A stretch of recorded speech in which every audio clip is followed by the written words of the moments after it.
So I expected there to be not as much news that I could skip as we are prepping for Gen Con, but unfortunately it's not that way. So I hope you enjoy this late news video for the week of July 27th, 2022.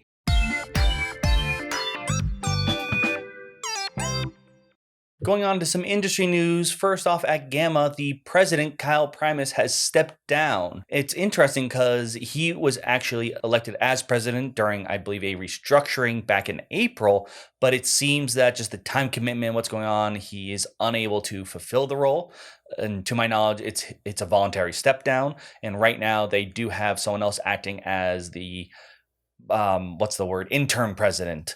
Sorry, until there is an official vote. And as of now, because of the short change, I don't know if we're going to see too many changes with GAMA's leadership or their policies. But small thing to note is GAMA is a pretty important group in the board game world. Next up, we're going to talk about some problems in the world of Kickstarter, one of them being an actual update. There have actually been tons of companies going back to their backer, asking for money. It's one of the reasons I haven't brought it up too much because it just seems to be very common right now, especially for much bigger Kickstarters. This one's a bit more interesting because it seems to have dragged in a couple more names. So Blacklist Miniatures had a Kickstarter, and unfortunately, just like I've been stating, they seem to have underestimated shipping costs. Now, usually that's it. Like I said, they ask their backers, this is the deal. The thing that's interesting is they've strictly named Quartermaster Logistics as the company they're having problems with. And it sort of feels like the kind of pointing finger kind of game and trying to deflect blame, at least when I first saw it. And it's very interesting to see everyone's responses to this. And obviously, Quartermaster Logistics has posted their own response saying how they're like, look, we're working on this, so we can't say too much right now, which makes sense that either of them can't go into too many details if they're trying to work out a agreement. So I bring this only just because it seems to have caused multiple companies now trying to post their side of the argument. And right now, I will say it does feel people are more leaning towards Quartermaster Logistics. I've noticed a very popular opinion. I think one person said it, but everyone keeps bringing it up, of we will give you money if we can give it straight to Quartermaster Logistics and make sure it goes to the shipping. So we'll have to see how this all pans out for this situation. But unfortunately, like I said, this is not a one-time thing. It's going to happen to a lot more companies. The other one is an update. I actually talked a little while back about what's happening at Petersen Games, the large firing. Well, they have released a video in response explaining why they did it, what was going on, and that their plans seem to be they will finish all previously backed Kickstarter projects. So they didn't say any of them were dying yet, but they will say in order to make sure they get the projects done, instead of trying to spread their focus out too much, they're going to focus on one project at a time, the first one being Cthulhu Wars. This makes sense. Like I said, this is their bread and butter game. It is nice, once again, to get an actual response, and they even brought up how they had the simpler games that I mentioned, like Cthulhu Wars Duel and stuff, to help sort of ease the burden, which made sense to me. So I'm glad I got at least that part right. Once again, unfortunately, just like with the previous thing, we're going to have to wait and see. But at the very least, this is a good response. And they made sure to make it clear. It's like, we didn't fire their employees because they did a bad job. They were doing the best that they could. And that's how they got there. At least they did not lay the blame at the employees, which is nice. So if Petersen Games is able to pull out of this, which will be very impressive, I think it's going to be one that will definitely help a little bit more with people trusting them. I don't know how much yet, because they're still going to be a little annoyed unless they deliver everything. But also, it's going to show a lot of different companies what they're able to get away with in terms of Kickstarter. I mean, Petersen Games seems to be more of like bad luck of when things happen, but I think we have to assume that those are things you're going to have to take into account now. The idea that shipping prices might go up very quickly, or factories may suddenly close every now and then. So because of this, I'm really curious to see how companies in the future will deal with these kinds of projects. If they do have these kinds of games that are such big miniature games that probably wouldn't do well on like straight up on the market, or at least not without the Kickstarter pre-orderness, whether we're going to have to see, like, if a company does like doing those, there are plenty of companies out there that do, if they'll be like, here, we'll do that one project, then like 5 small ones. Each year gets one maybe, and we got to fulfill that first before we even think about the other one. But we'll have to wait and see how these go for the companies. And of course, for all the backers out there, we're still going to have to be sitting on pins and needles to hopefully see whether our projects are the ones that are able to make it through and get back to us without too many scars or bills along the way. Now, 2 more stories for Magic the Gathering. First off, those of you who play, you can have the chance to win $100,000 by beating Post Malone in a Magic game.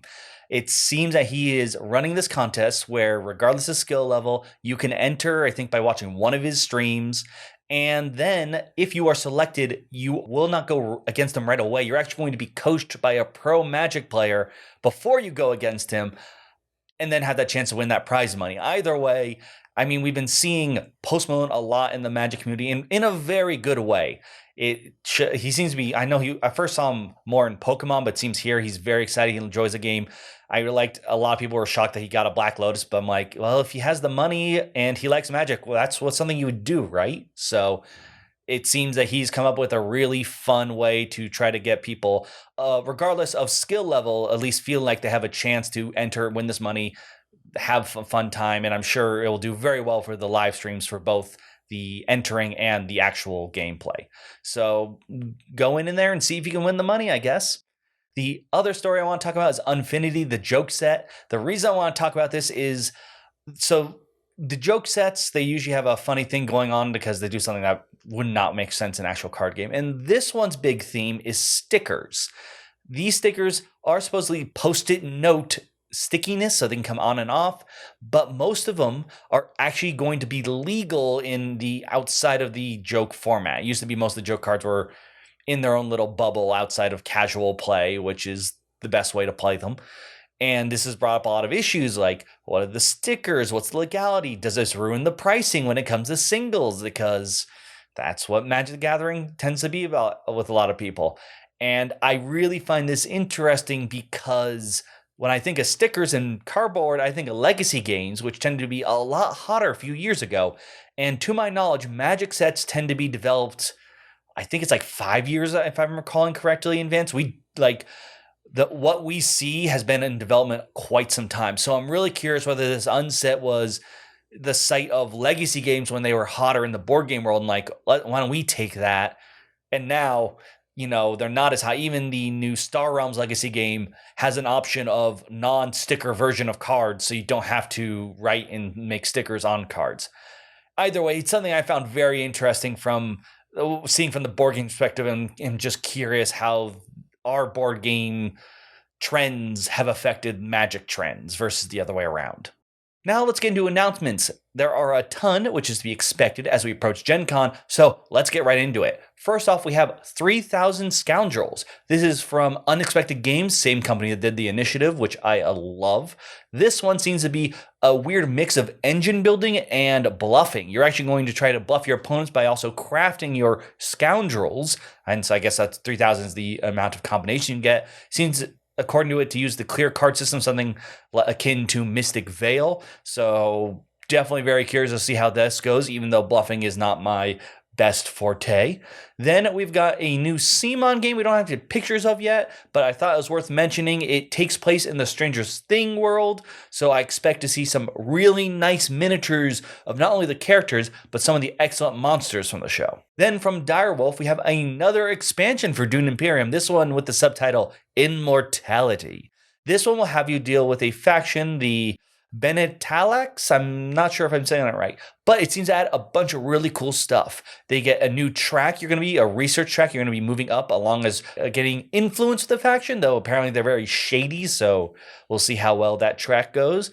And new cards that reward you depending on how far you are on the research track, as well as comboing in more ways. So I imagine more strategies to open up that I'm very excited to try out. I already love the base game. Got to try the new expansion out at Gen Con, and hopefully maybe even get to see this, or at the very least get more excited for it. Next up from Greater Than Games, we have Horizons of Spirit Island. This is actually designed to be a simpler Spirit Island being sold at Target marketplaces. Now, I want to be clear from what I read, this is not a different product. It is a simplified version, some simplified spells and cards and boards, and some cheaper pieces. So instead of maybe the plastic and wood, they're going to be little cardboard tokens. But from what I can tell, the spirits and the spells that are unique to this can be brought into regular Spirit Island. This is designed to be a simpler starting place and not as convoluted as maybe the regular one is, which honestly does make sense. As much as I love Spirit Island, it's going to be one that's a bit harder to bring to the table, especially people who are newer. So this is the kind of game I'm looking for, and I really hope it does well and gets more people into it, because I do think Spirit Island is a fantastic cooperative game. It just having an easy way to guide yourself in, and I should mention one that does reward people who already have it. Definitely something I would look forward to. Next up, we have an expansion for Marvel Villainous titled We Are Venom. You can guess from that title that it's all about our favorite symbiote, Venom. In this one, he is trying to gain control over Spider-Man, and you're going to have to try to attach a bunch of symbiote cards to the Spider-Man card. That being said, it's never going to be easy, as Spider-Man has plenty of allies to call on to help him out. You, of course, though, have other symbiotes that will be used to help you. So for those of you who are excited to throw this villain into your group, definitely, I'm sure, worth checking it out. I mean, if you are like me, you want every expansion anyways, but it's nice to see Venom, who's definitely one of the bigger Marvel villains, I would say, hero villain, it's good to see him join the cast. Next, we have a small miniature expansion for the Journeys at Middle-earth Lord of the Rings campaign game. This one titled Scourge of the Waste. If you don't know, these are sort of optional bosses that you can buy and throw into your campaign. And if you come across them and hopefully defeat them, they have some fun little goodies for you. Now, this one can be used either in the newest campaign that's going to be coming out, the Spreading War, I believe that's this fall, or the downloadable campaign they have, the Poison Promise. So either way, a really fun campaign game if you can get everyone around to play it. And I love these little optional bosses that come in. They're very cute, cool miniatures, and do have some, at least the ones I've seen so far, had some fun rewards. Finally, AEG has announced a new Smash Up expansion in order to celebrate the 10th anniversary, because Smash Up has been around for 10 years. Anyway, this expansion will include the Sheep, already a promo group that is very fun to mess around with, but includes some new groups as well, the Merfolk or Mermaids, the Skeletons, and the World Champs, which are similar to, I think it's All-Stars was what the other one was called, where it's sort of just picking the best from each little group to make a fun sort of mix-match set. This also is going to include some new Titans, which is something I'm very excited about. I think for the most part, Titans were a great addition, especially helping making some other groups that maybe needed some more power or give more of a core weird, like almost guaranteed card to have out that you can mess with to help boost your power. So I am excited, of course, as a big Smash Up fan, to see how this goes, even if it's reminding me of my own mortality. All right, it's time for Kickstarter Pickstarter. There aren't usually much during Gen Con time because everyone wants to spend their money there, but that doesn't mean there aren't some major Kickstarters that you might want to know about. So let's get to it. First one we have to mention, because it's not on Kickstarter, it's not on GameFound, it's on BackerKit. I talked about before BackerKit trying to enter the ring of crowdfunding, and they're starting off strong with Return to the Dark Tower, specifically the Covenant expansion. This adds some new stuff to the game, but probably more importantly for some other people, this is a way for you to get the base game and other goodies from the first run of the Kickstarter and pledging if you missed out on that. This is a game, if you don't know, is an old game that Restoration Games brought back, now with a nice big tower that uses an app. You are trying to work together to fight and hope that too many skulls don't come out and ruin your day. Now, if you got all your stuff from the previous campaign, the Covenant expansion without any deluxe goodies is $55. But if you missed out and you decide you want to go all in, if you want everything, it's going to be closer to $300. The next project is actually sort of a rebirth of a previous one, and that's Euthia Resurrected. This is a huge game that was actually previously on Kickstarter, but unfortunately had some issues from shipping, I believe was the problem. But Steamforged Games looked at it and said, this is a huge game, one that we think would be perfect with our catalog and shouldn't just die on the vine of Kickstarter chaos that is currently happening. This is a huge exploration game with tons of cards, minis, and if you like those kinds of style games, it's definitely one worth checking out. It has all these heroes with all unique abilities, dice, tokens. There's a lot going on here. I mention all that stuff it comes with because you're gonna see it unfortunately reflected in the pledge cost. For just the core set, it is going for around $180.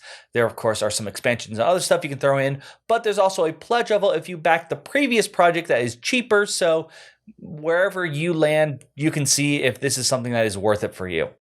That said, that's really my picks for now. There usually, like I said, aren't that many around this time. I'm surprised these two launched, but there are some that are ending right around this time, or at least by the time midweek comes around. So I want to quickly go over those. We've got some projects I mentioned before that I thought were really fun, both Moon and Trick Draw, but there were a few I missed from last time. There's one called Aquamarine, which looks like a really fun, cheap roll and write. Then we've also got Monster Hunter International, which is based off a actual series not related to the video game.